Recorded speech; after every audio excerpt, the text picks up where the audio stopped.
Todas las personas tenemos un sueño, algo que nos impulsa a seguir adelante. ¿Y si te dijera que ese sueño puede ser una realidad? En Universidad ISEP te ayudamos a hacerlo posible. Con más de 37 años de trayectoria seguimos evolucionando para estar más cerca de ti. Contamos con más de 70 programas en 6 áreas de estudio, desde certificaciones hasta doctorados. También ofrecemos títulos oficiales y equivalencia académica en Estados Unidos. Hoy estamos más cerca de ti. Contamos con sedes en Estados Unidos, México, Costa Rica, Colombia, Brasil y Europa. De la mano de 300 docentes hemos formado a más de 25,000 estudiantes de distintas nacionalidades. Valoramos el aprendizaje y colaboración, orientando tu camino hacia el éxito.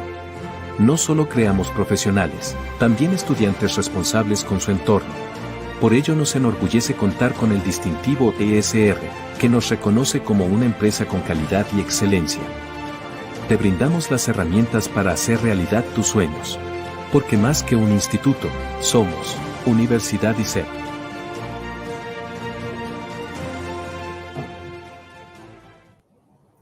Hola, muy buen día. Mi nombre es Luz Mariela Carrasco de Universidad ISEP y me complace presentar este espacio donde tendremos nuestra masterclass titulada Crianza Positiva. Y bueno, antes de iniciar, les comento que pueden realizar sus saludos, sus comentarios, sus preguntas o sus dudas en nuestra sección de comentarios y las vamos a estar leyendo y comentando durante nuestra masterclass con nuestra ponente. Y de igual manera les recordamos que cuentan con la oportunidad de poder certificarse en esta masterclass a un precio especial. Pueden preguntar por más información en los comentarios, les vamos a estar compartiendo el enlace para que puedan certificarse. Y bueno, el día de hoy contamos con nuestra Magister Geraldine Gutiérrez. Ella tiene maestría en psicología clínica y es especialista en psicología clínica infantil del adolescente y de la familia. Bienvenida, Geraldine, ¿cómo estás? Hola Mariela, buenas noches para todos, un placer saludarlos nuevamente. Y bueno, como les comentaba, Geraldine va a presentar el tema, así que adelante, Geraldine. Bueno, buenas noches para todos, es un gusto para mí poder compartir este espacio de conocimiento. Y como ya lo decía Mariela, una de las áreas en las cuales he trabajado es en la parte infantil y adolescente. Y por eso quiero que hoy hagamos un ejercicio bien interesante con esta masterclass. Y yo les quiero pedir algo. Buenas tardes, Daniela, buenas tardes, Norelkis, para todas las personas que se están conectando en este momento. Y es que para que hagamos este ejercicio dinámico, porque por supuesto que lo importante es que recibamos información sobre este tema que es tan importante y que en los últimos años ha venido teniendo una popularidad, una incidencia en todo el proceso de la formación de los niños, niñas y adolescentes. Buenas noches, Nelson. Lo primero que les quiero pedir a todos es que saquemos papelitos, saquemos una hojita, vamos a dedicarnos a este espacio para aprender, pero también para realizar el ejercicio de cómo estoy yo realizando y cómo estoy yo trabajando en este estilo, en este tema de la crianza. Y es que lo primero que tenemos que pensar es que muchos de nosotros, muchos de los que estamos aquí, pues podemos o no ser padres, pero en algún momento somos un modelo, somos una figura de autoridad para algún niño, alguna niña o algún adolescente. Y eso implica que vamos a tener que aplicar alguna de estas estrategias con estas personas que están a nuestro alrededor.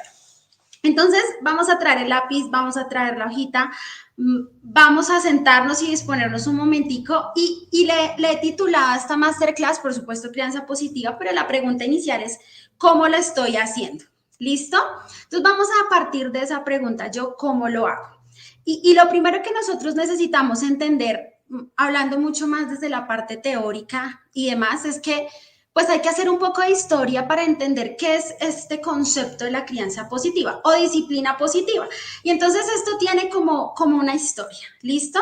Inicialmente, el señor Alfred Adler fue uno de los primeros teóricos que se encargó de introducir este tema para la educación para los padres, ¿listo? Y entonces resulta que para él era supremamente importante el trato que nosotros teníamos con los niños y que ese trato se caracterizara por ser muchísimo más amoroso, muchísimo más respetuoso y demás.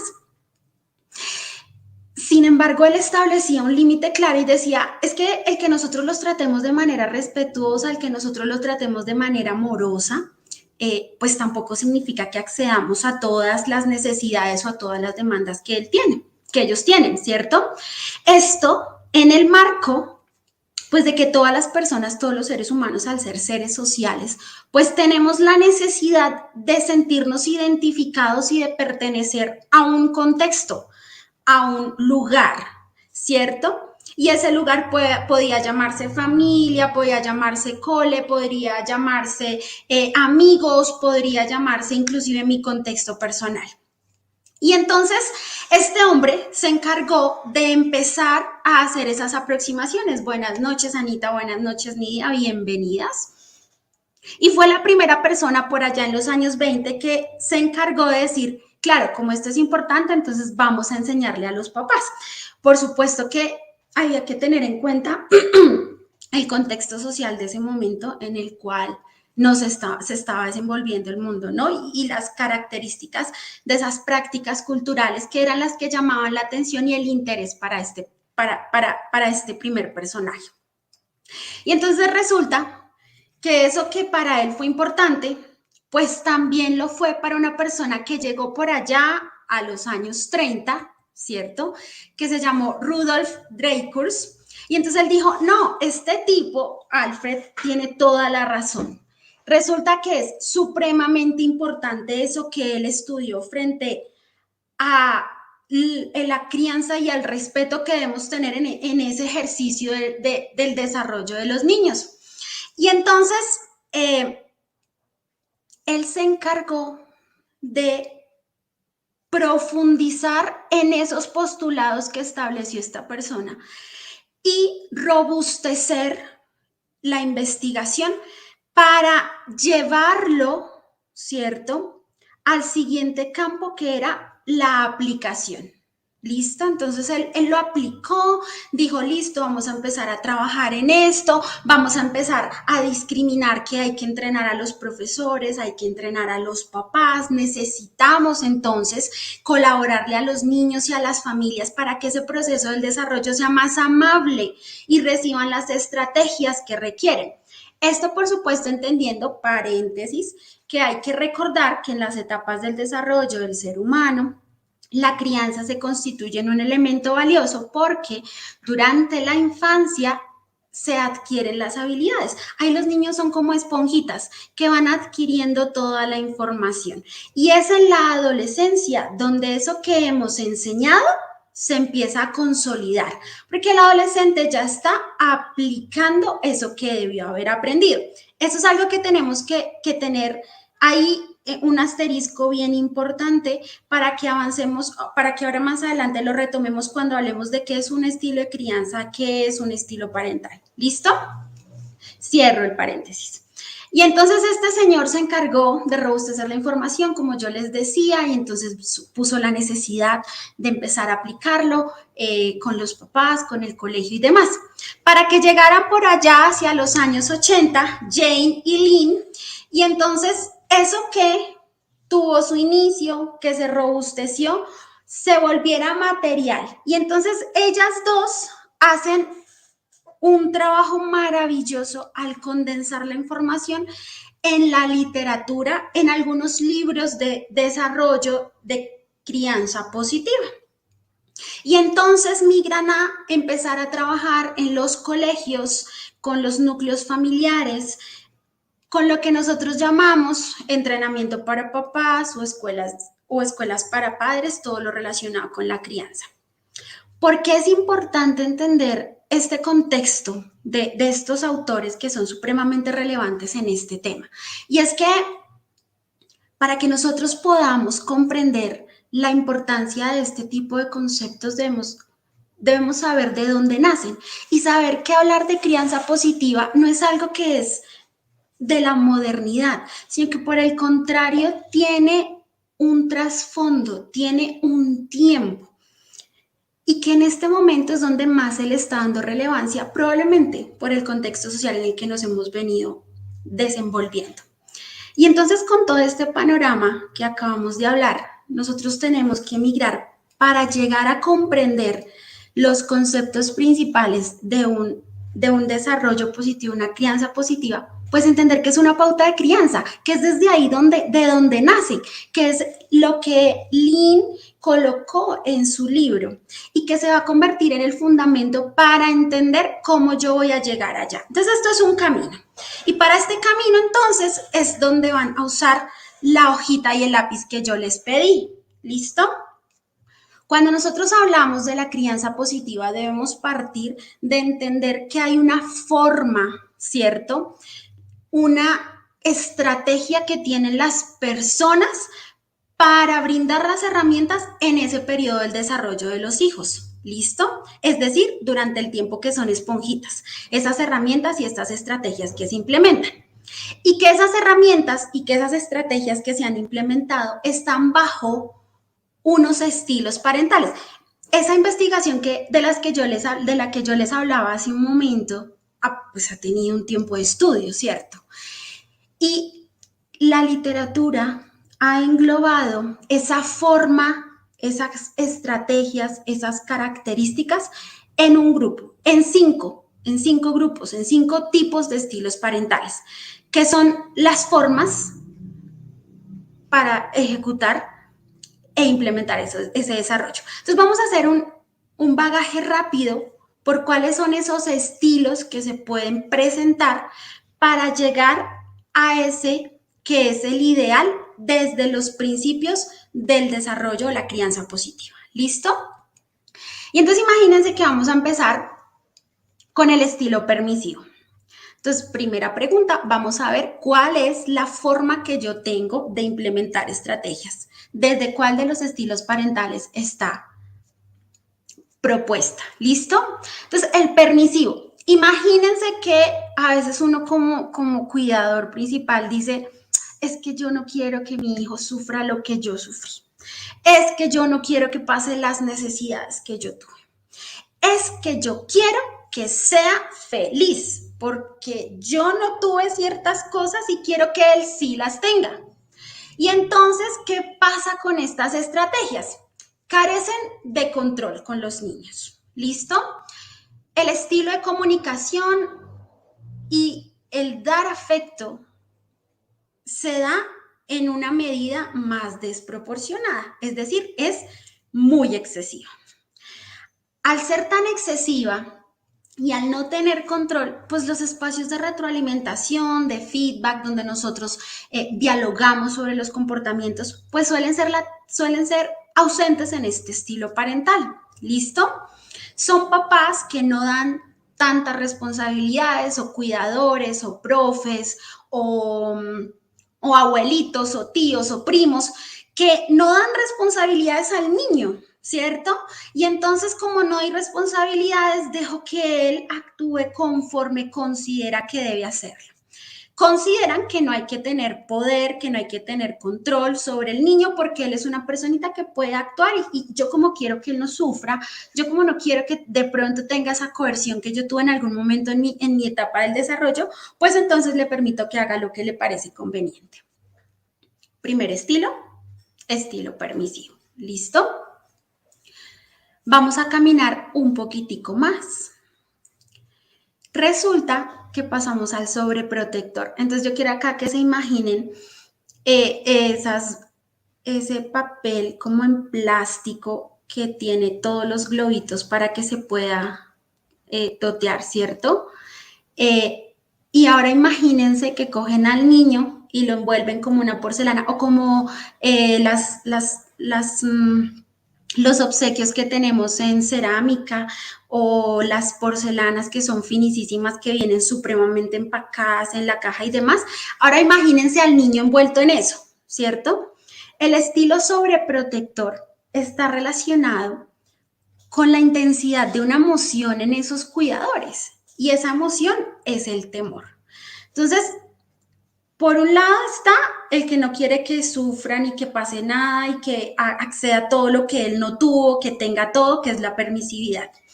Aquí en la sobreprotección yo estoy supremamente preocupado y supremamente asustado porque le pueda pasar algo a mi hijo, a mi hija o al niño que tengo a mi cuidado. Y entonces este estilo de estrategias están caracterizadas porque constantemente están ahí, encima. Entonces está envuelto como la fina porcelana y encima tiene la lupa para estar cuidando alrededor absolutamente todo lo que pueda estar que le pueda hacer daño, ¿cierto? Además, como sienten tanto temor, ¿cierto? Nosotros sabemos que esta emoción, que es supremamente hermosa porque nos permite a nosotros tener comportamientos de autocuidado, pues en exceso, como todo en la vida, todo en exceso también trae una consecuencia. Eh, pues resulta que como estoy tan preocupado, tengo tanto temor, pues si le llegas a pasar algo a mi hijo o algo a esta personita que tengo a mi cargo, fue pucha, es mi responsabilidad. Fue mi responsabilidad. Total, total, total. Y al ser mi responsabilidad total, pues mi temor más mi malestar va a aumentar. ¿Y yo qué voy a hacer? Pues cuidarlo más. Y por eso es que este tipo de papás, como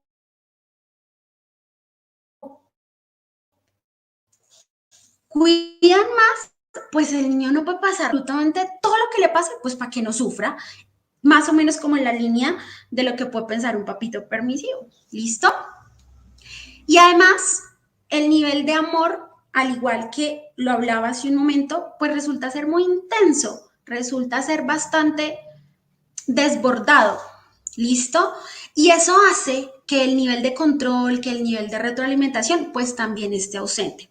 Fíjate, Milena, que dentro de la pregunta que tú estás haciendo, nosotros sí podemos tener una mezcla de todo. Y por eso te quiero invitar y también a todos los que están acá en este espacio a que sigamos anotándolo, porque puede pasar que tengamos comportamientos de todos un poquito. Y eso resultará llamarse una ambivalencia, que podemos ahondar en algún otro espacio académico de los que nos brinda la universidad. ¿Listo? Entonces tenlo ahí, velo anotando para que ahorita de pronto en un comentario me cuentes si de pronto se presentó ese fenómeno. ¿Listo?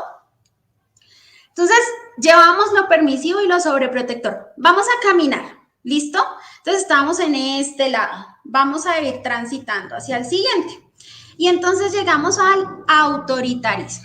Entonces, si estos papás iniciales, estos cuidadores iniciales estaban completamente asustados por lo que le podía pasar al niño, acá estos cuidadores son como aquellos que le exigen a sus pequeños a cuidado ser adultos pequeñitos. Entonces, imagínense ese chiquitín que ustedes pueden distinguir, tener en el cole si son maestros, o el primito o el sobrinito que llega y se sienta muy bien. Y buenas tardes, ¿cómo estás? Quiero tener una charla contigo. Mi nombre es, tengo tantos años. Este que es un adulto chiquitín. Y al ser un adulto chiquitín, ese, ese cuidador que está acompañando su proceso suele exigirle mucho control y una palabra que se llama madurez, es decir, el comportamiento esperado desde el criterio del adulto, no desde el momento del desarrollo en el cual está el niño, sino en el juicio subjetivo del adulto. ¿Qué pasa? Aquí la comunicación pues también va a estar más bien escasa. ¿Por qué? Porque al exigirle a él que debe comportarse con ciertas características y en ciertos contextos, mi comunicación y mi retroalimentación va a ser más escasa porque yo asumo como cuidador que él debe comportarse de una manera particular. Y entonces, al estar ausente, los pocos espacios que se pueden presentar para dialogar van a estar caracterizados más bien por una alta exigencia y por ser bastante estrictos. ¿Qué más pasa? Si en los dos estilos parentales anteriores las normas tampoco estaban, porque yo no quiero sufrir, porque no quiero que mi hijo pase dificultades, porque no quiero que mi sobrinito sufra. En este caso, las normas son abundantes y además tienen un carácter impositivo con este pequeño, esta pequeña. No se somete a un diálogo, es lo que tiene que ser y se tiene que cumplir. Y la retroalimentación o el espacio para que nosotros podamos verificar si de pronto el comportamiento que está emitiéndose es el esperado o de pronto no es el esperado desde el juicio subjetivo, pues entonces la evaluación va a ser completamente rígida, porque tiene que pasar lo que tiene que pasar, nada más.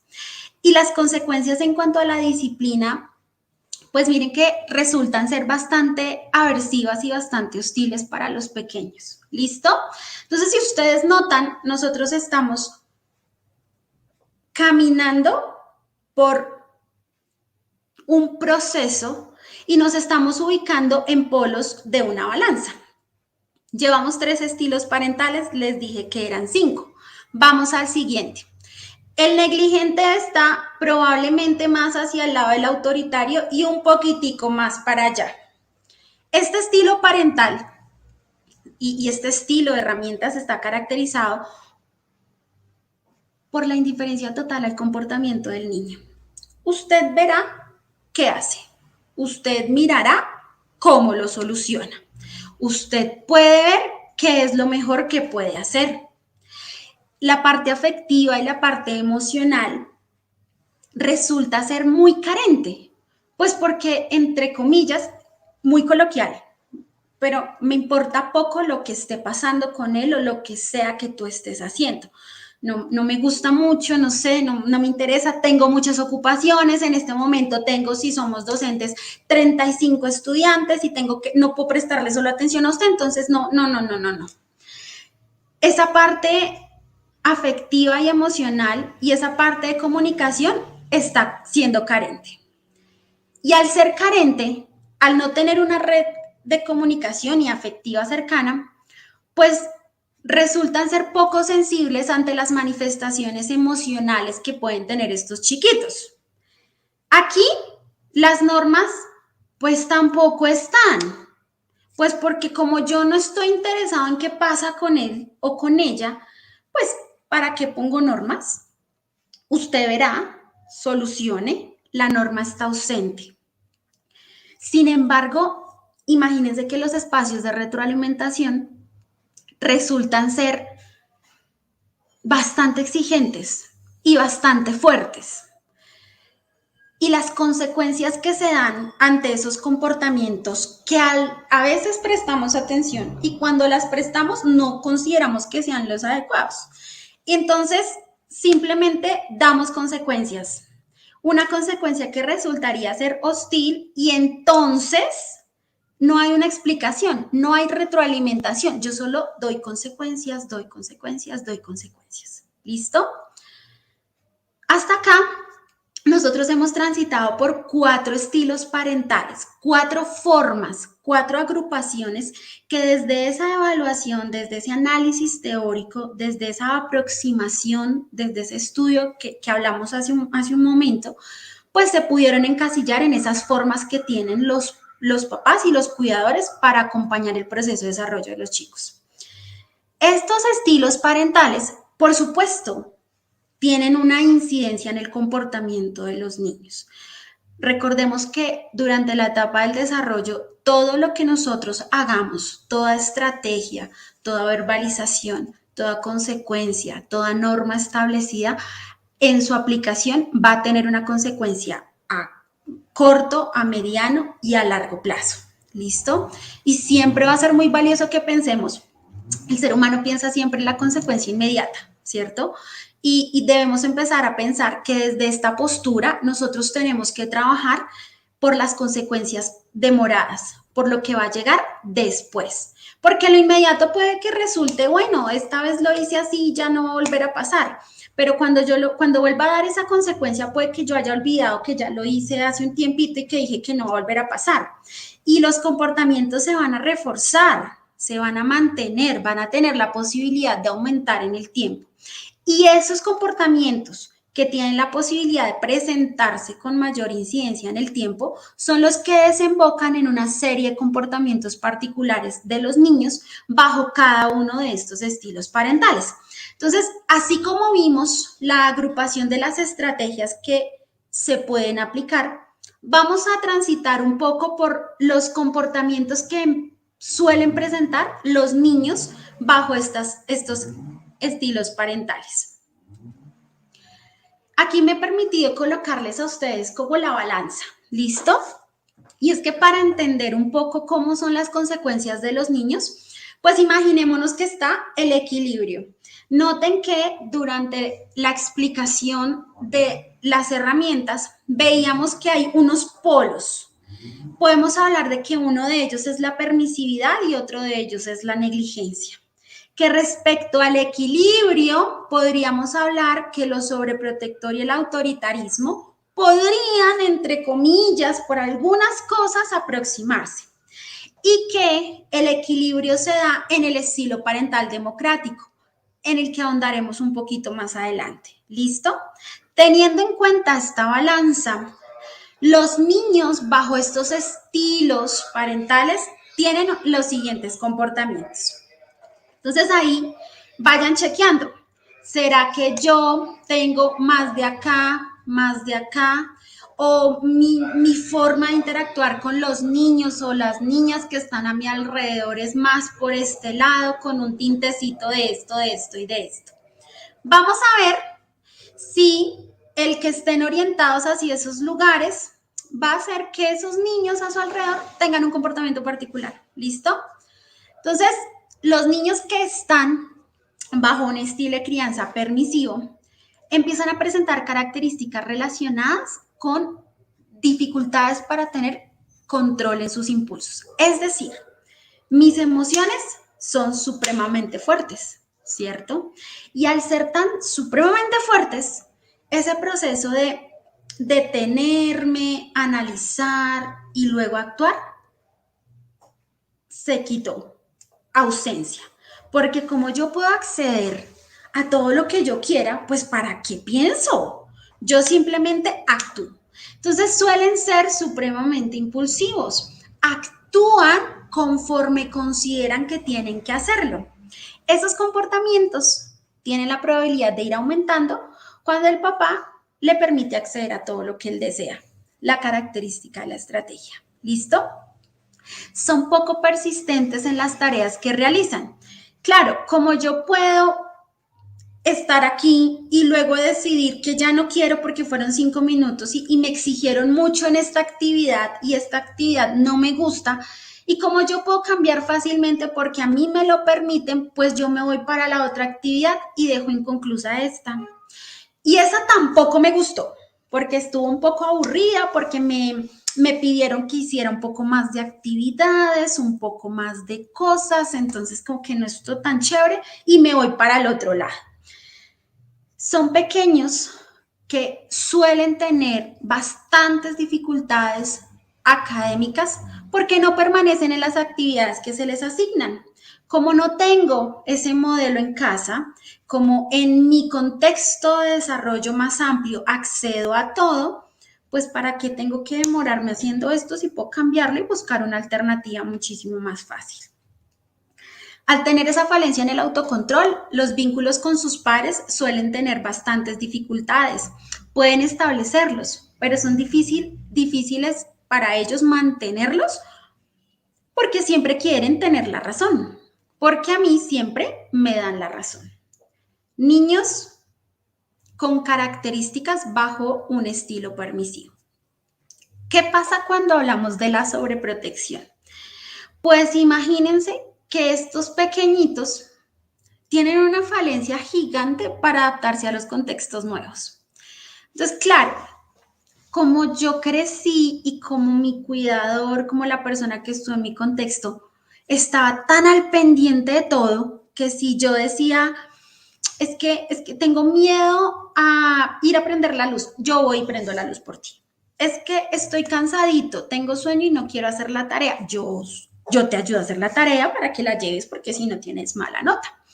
Pues entonces, como siempre me solucionan lo que yo tengo que hacer, pues adaptarme a un lugar donde no esté la persona que me soluciona va a ser súper difícil, porque no voy a tener la habilidad de solucionar el conflicto o de generar la alternativa de solución. Va a ser muy complejo para mí porque nunca he tenido que pensar en una alternativa. ¿Listo? Estos pequeños siempre están esperando que hagan las cosas por ellos y que además ese comportamiento y ese temor que tiene mi cuidador se modela a mi propio comportamiento. Recordemos que dentro de las estrategias de aprendizaje a nivel comportamental está una estrategia que se denomina modelamiento. El cuidador es el modelo de ese infante que tiene a su cuidado. Y al ser el modelo, muchos de esos comportamientos se van a replicar, sobre todo en la gestión emocional. Entonces recuerdan que estos papás son supremamente temerosos, muy temerosos porque les pase algo a los chiquitines. Pues estos chiquitines resultan modelar esas conductas y son supremamente temerosos e inseguros ante esos contextos. Entonces llegué al cole por primera vez, me van a dejar solo y mi mamá se va. Oh, por Dios, se acabó el mundo, un lugar donde no voy a tener quien me colabore. Y entonces esa gestión emocional, pues también se va a dificultar muchísimo, porque yo no tengo la habilidad para saber qué hacer, cómo solucionar. Entonces, en la permisividad, pues hago lo que quiero. En la sobreprotección, siento, al igual que en la permisividad, mucho, mi emoción es muy fuerte, el termómetro sube, mi cuerpo reacciona, pero acá no sé qué hacer porque no tengo el modelo de aprendizaje para aplicarlo. Estos pequeños son los adolescentes que suelen ser más ensimismados, que suelen tener escasos vínculos sociales, se les dificulta tener vínculos sociales, se les dificulta solucionar un conflicto. Es más, a veces estos adolescentes tienen falencias para identificar que están en una situación problemática. ¿Listo? Vamos con la permisividad, vamos con la sobreprotección. Vámonos al otro lado de la balanza. ¿Listo?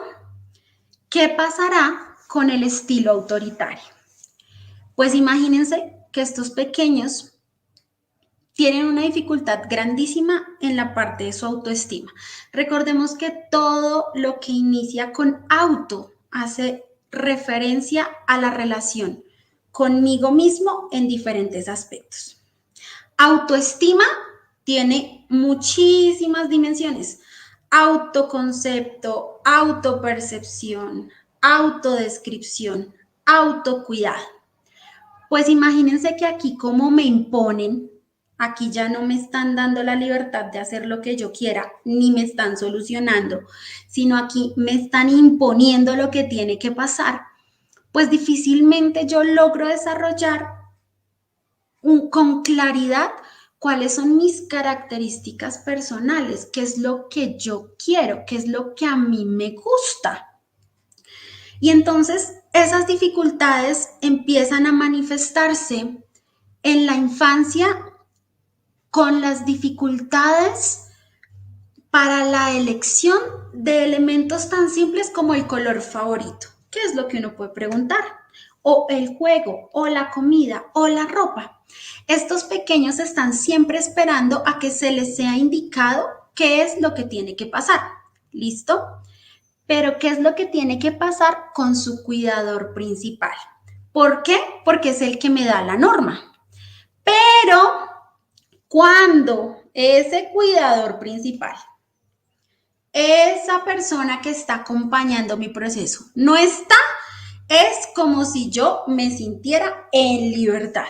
Entonces, no están mis papás, yo puedo hacer lo que yo quiera.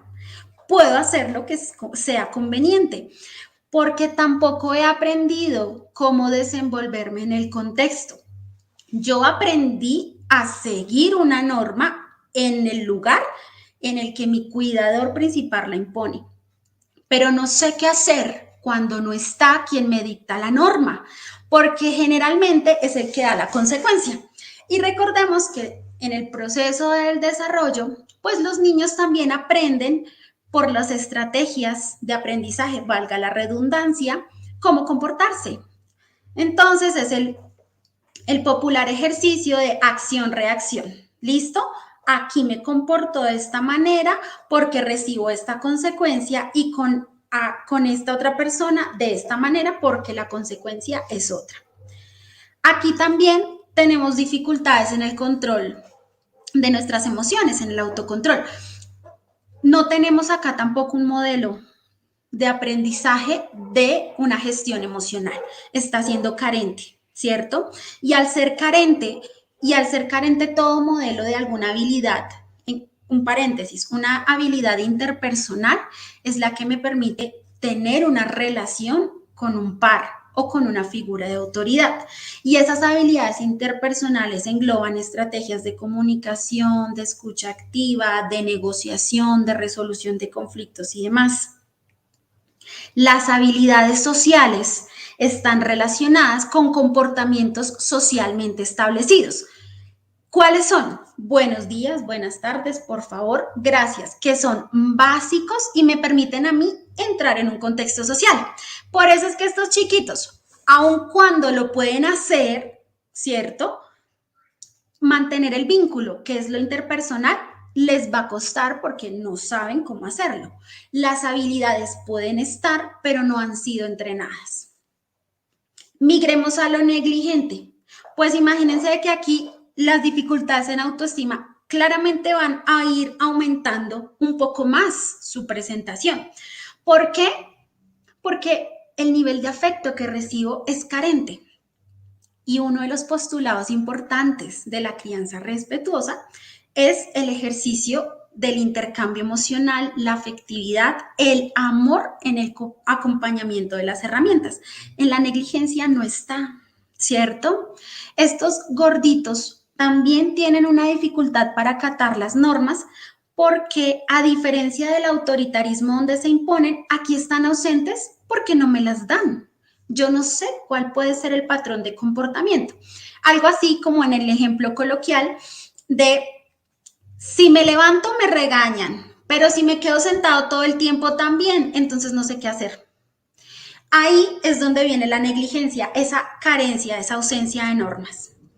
Como no tienen un modelo de gestión emocional, en ese vínculo social, en ese vínculo interpersonal con sus pares y con sus figuras de autoridad, la sensibilidad, la empatía por la emoción de esa otra persona va a ser más ausente y va a ser más carente, porque yo no tengo un desarrollo emocional efectivo y mi modelo es carente de empatía. Entonces, no soy tan sensible ante esa emoción. El pequeño, la pequeña que va, pum, golpea al otro y se va. Lo llamas a la retroalimentación y se ríe. Y el adulto, la persona que está haciendo la retroalimentación, que está haciendo el feedback, dice, es un insensible. Puede ser que sí sea un insensible, pero lo que pasa es que no tiene la habilidad para hacerlo. Y cuando migran a la adolescencia, son estos adolescentes que tienen, además que la adolescencia es una etapa de tránsito, donde toda la parte hormonal juega también un papel en esa gestión emocional, pues tienen dificultades para expresar lo que piensan y sienten. Inclusive pueden llegar a decir, este adolescente, yo no siento, todo es normal. La palabra puede ser normal y puede tener este antecedente en su estilo de crianza, su estilo parental. ¿Listo? Y además de ello, para finalizar las características de estos pequeños, pues se pueden volver mucho más volátiles al desarrollo de conflictos interpersonales, porque al igual que en el autoritarismo, las habilidades y los modelos son carentes. Hasta aquí hemos hecho un bagaje por todos los elementos de nuestra balanza. Y entonces, transitar al estilo democrático va a implicar unos elementos que van a estar ligados a los fundamentos de la crianza positiva. Y el punto número 1, todos en su hojita, vamos a ver la respuesta para ir migrando a este estilo parental, está relacionado con la consistencia en los niveles de afecto, exigencia y control. Es decir, que yo sea capaz de, como cuidador, como adulto, como modelo, como tío, papá, hermano, primo, sobrino, establecer cuáles son las normas que este pequeño va a cumplir, que sean normas ajustadas a su edad, ajustadas a lo que está esperado para ellos. No es lo mismo establecer normas para un infante de 5 a 7 años que de 7 a 9, que de 9 a 12 y que en los 12 empieza la adolescencia temprana. Y aquí debo ir cambiando la norma, ¿cierto? Esa consistencia está relacionada con ello. En esa medida, el nivel de afecto y el nivel de amor debe estar presente. Y es algo de las herramientas que vamos a hablar más adelante. Hay algo maravilloso en el afecto ligado a una habilidad de comunicación que se llama la validación, que es la capacidad que el cuidador tiene para ponerse en los zapatos de la sensación emocional del niño, muy desde la postura del respeto, del amor, de transmitir seguridad y tranquilidad, comprensión sin desdibujar el rol de control que debe tener el cuidador. Entonces, no es lo mismo decirle, no llores por eso, hay cosas peores, a decirle, está bien que te sientas mal por esto que estás viviendo. De seguro, si a mí me estuviera pasando, tal vez actuaría de la misma manera. ¿Qué te parece si en este momento te doy un abrazo, te tranquilizas y luego miramos qué podemos hacer? Afecto, indicación y control, desde una postura respetuosa, que es el pilar fundamental de la crianza respetuosa. Esto ligado al siguiente elemento, fomentar la comunicación y el diálogo. Durante la infancia, las reglas que nosotros damos son mucho más guiadas por el cuidador principal. Y en ese proceso de crecimiento, el diálogo empieza a entrar en la medida en que cuando transito al adolescente, las normas empiezan a ser negociadas, otra habilidad interpersonal.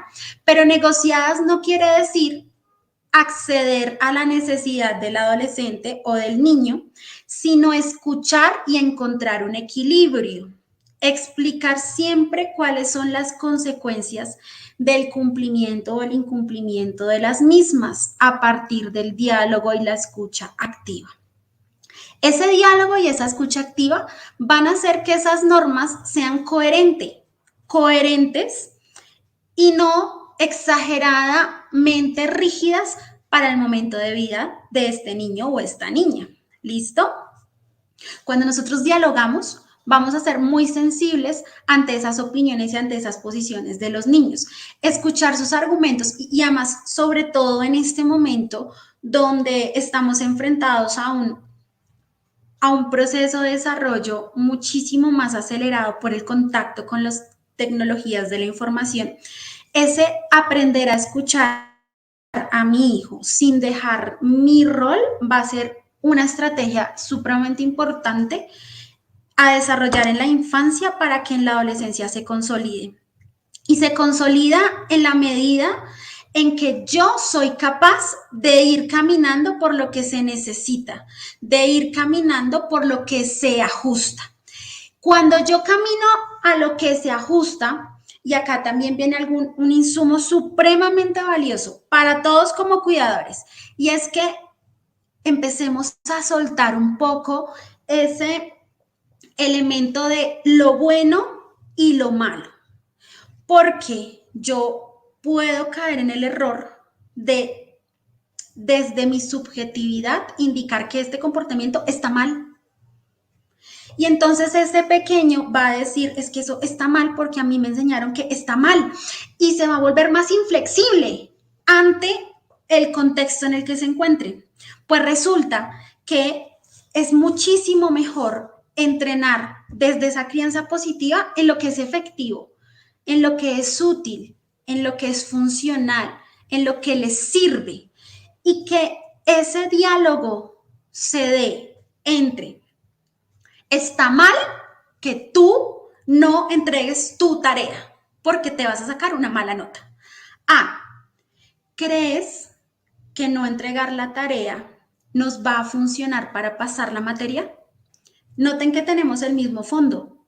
Noten que estamos dando la misma indicación. ¿Qué está cambiando? La forma en la que lo estamos diciendo. Y esa sensibilidad desde esa comunicación ante la respuesta que va a tener este niño o esta niña va a generar una modificación en su comportamiento. Y el contacto emocional va a ayudar a que el niño se sienta identificado con ese cuidador para acudir ante una situación, problema similar a esa misma persona. ¿Qué pasa con estos chiquitines? Pues suelen ser un poco más generosos con sus padres. La literatura dice generoso. Generoso puede ser sinónimo de empático. ¿Listo? Muchísimo más receptivos a la retroalimentación de su cuidador principal. Suelen desarrollar con mucha más facilidad esas habilidades interpersonales de las que tanto hemos hablado y de las que tanto les he mencionado durante este espacio. Es decir, pueden generar canales de comunicación muy efectivas. Pueden, además de generar esos canales de comunicación, ofrecer alternativas de solución a esa situación, problema que están presentando. Negocian, tienen la capacidad de verbalizar cómo se sienten. Me siento triste porque esto está pasando. Y esa habilidad es muy funcional en la adolescencia porque recordemos que nominar, ¿cierto? Nominar es una habilidad que a veces hasta nosotros mismos como adultos se nos dificulta, ¿no? Asociar una sensación corporal con una emoción resulta ser una tarea difícil y estar bajo este estilo de crianza le va a facilitar al niño poderle poner nombre a lo que piensa y siente. Su nivel de autoestima va a estar estable porque mi modelo es un modelo con comportamientos muy efectivos. Yo puedo ir absorbiendo esos comportamientos efectivos para ponerlos en el contexto en el que estoy. Y por eso el desarrollo de la autonomía, el desarrollo de la regulación emocional, el desarrollo del cumplimiento académico en cuanto a la persistencia en sus actividades, va a ser mucho más fácil. Son niños que logran adaptarse. Bueno, ahorita ustedes van a decir, eso suena supremamente ideal, ese es el mundo ideal, pero sí es alcanzable en la medida en que nosotros nos podemos permitir, y espero que lo hayan hecho allá en sus cuadernos, en sus hojas que les pedí al iniciar, cómo hacerlo. Y ese cómo hacerlo estará relacionado con unos elementos bien importantes desde la crianza positiva. Entonces, si notan cómo algo que se habló por allá en los años 20, que probablemente se le dio atención, que probablemente fue interesante en ese momento y hasta novedoso. En este momento, 2023, es donde está cobrando relevancia.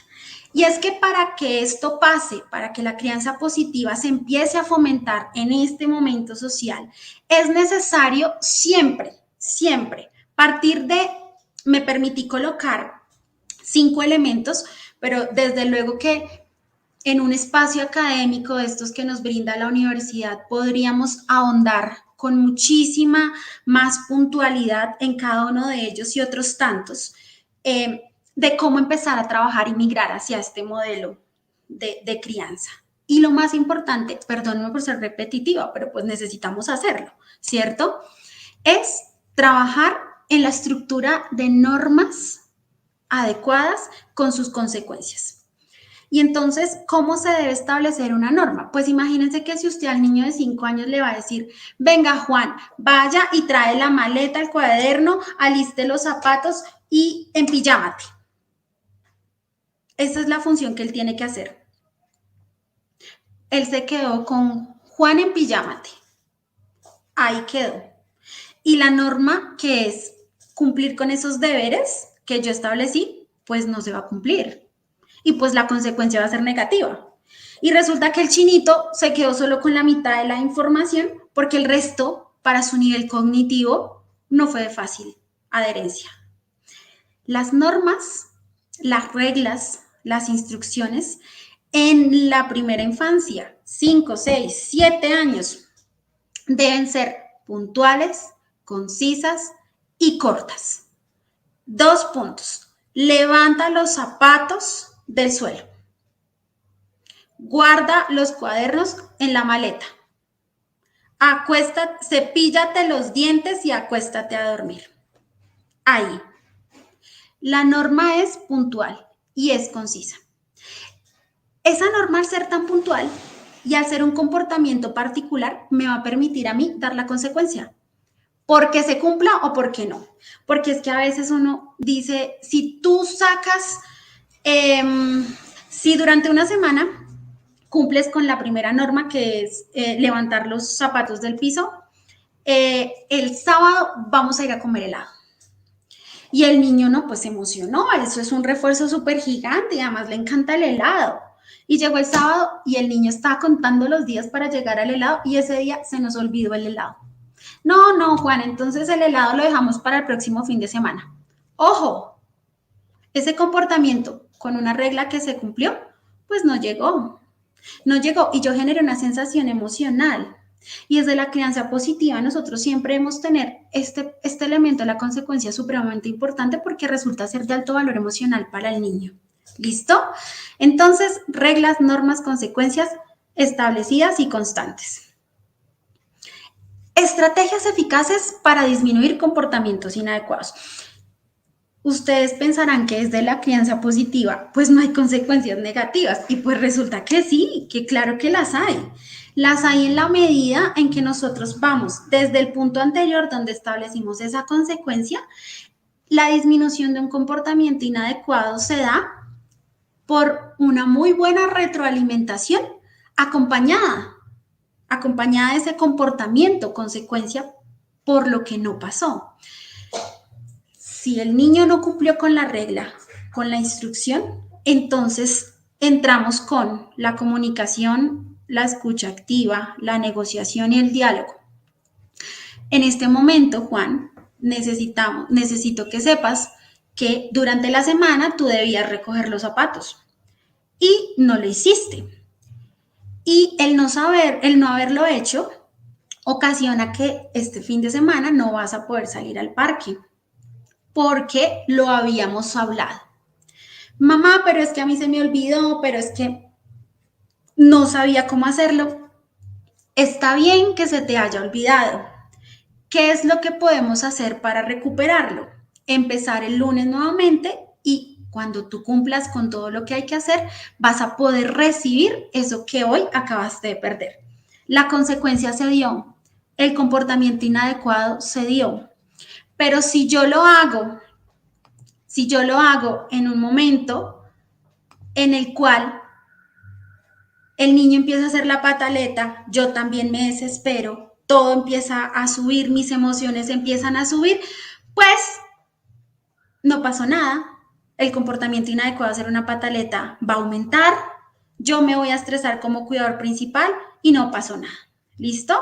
Tengámoslo pendiente. Consecuencias a partir de esas habilidades interpersonales disminuyen comportamientos.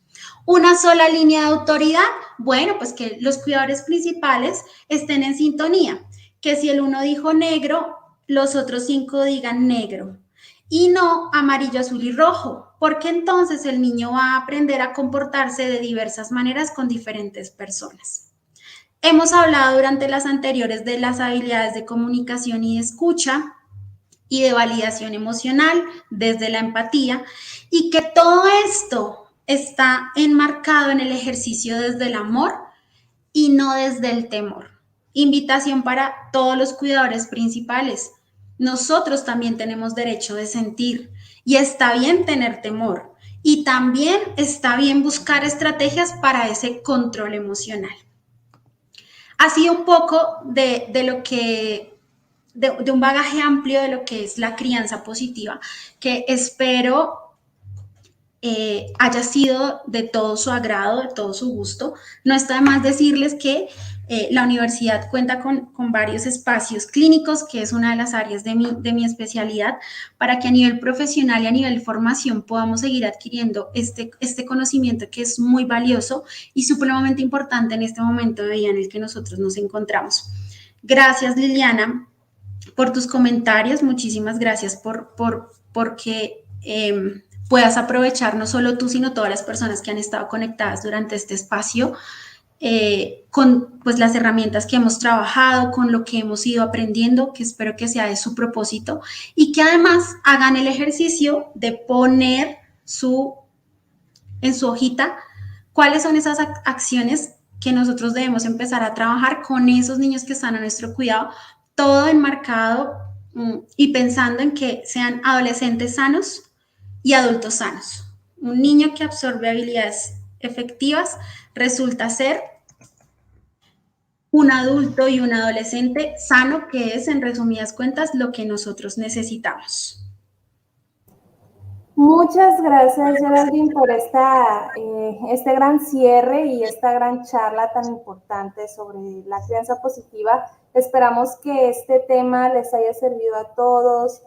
Como dice Geraldine, hayan escrito todos los apuntes y datos interesantes que ella nos dio. Recuerden que por ahí veíamos un comentario que si esta masterclass iba a quedar guardada. Claro que sí, en nuestras redes sociales de Facebook y también de YouTube quedan guardadas para que puedan acudir a ellas sin ningún problema en el momento que ustedes gusten. Muchísimas gracias, Geraldine, por acompañarnos y compartirnos pues toda esta información y también aclarar todas las dudas que tuvieron nuestros usuarios. Muchas gracias, Mariela, a ti, a la universidad. Gracias a todos por acompañarnos y espero que nos encontremos en escenarios académicos. Muchas gracias. Nos vemos muy pronto. Adiós. Adiós. Y bueno, también me quedo tantito para comentarles que se pueden certificar en esta masterclass a un precio especial. ¿Cómo lo pueden hacer? Bueno, es muy sencillo. En los comentarios les dejamos un enlace anclado en donde pueden ingresar y llenar los datos que se les solicita para que dentro de las próximas 48 horas, una vez transcurrido este evento, les llegue su certificado a su correo electrónico. Y como les comentaba, estas masterclass, quedan guardadas en nuestro Facebook, en nuestro YouTube. Y también, por último, les comento que en estos momentos tenemos una oportunidad única del 70% de descuento en nuestra inscripción, más el 20% de descuento en nuestra formación de nuestras maestrías. Pueden comunicarse al correo que está aquí abajo, es caraujo@universidadicep.com. Nos vemos en la próxima masterclass. Mañana también vamos a tener un evento de casos de estudio. Estén muy al pendientes de nuestras redes sociales porque ahí les vamos a estar compartiendo la información. Muchísimas gracias y nos vemos muy pronto.